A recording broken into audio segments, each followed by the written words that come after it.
যেই ব্যক্তির দিনদারি বেশি তার জীবনে পরীক্ষাও, আল্লাহ যারে পছন্দ করে বেশি তার জীবনে পরীক্ষাও। নমরুদ বলল, ইব্রাহিম ঈমান ছেড়ে দাও, তাহলে জানে বেঁচে যাবা, নাইলে আগুনে ফেলবো। সাইয়েদনা ইব্রাহিমের এক কথা, জীবন যাবে কিন্তু ঈমান যাবে। নমরুদ বলে, ঈমান ছেড়ে দাও, তা না হলে আগুনে ফেলবো। সাইয়েদনা ইব্রাহিম বলে, জীবন যাবে কিন্তু ঈমান যাবে। তার মানে আগুনের পরীক্ষায় পাস। চিল্লায় বলেন, আগুনের পরীক্ষায়।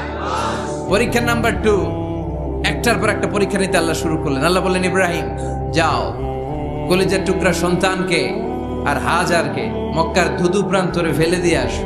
ওখানে মানুষ নাই, প্রাণী নাই, জনমানব শূন্য, দেখি আমার কদ্দুর ভালোবাসো। বলতে দেরি, 2 শব্দ নাই, মরুভূমিতে ফেলে দিয়ে আসলেন।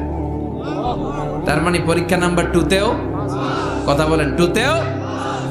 পরীক্ষা নাম্বার 3, আল্লাহ বললেন, ইব্রাহিম দেখি তোমার হৃদয় আমার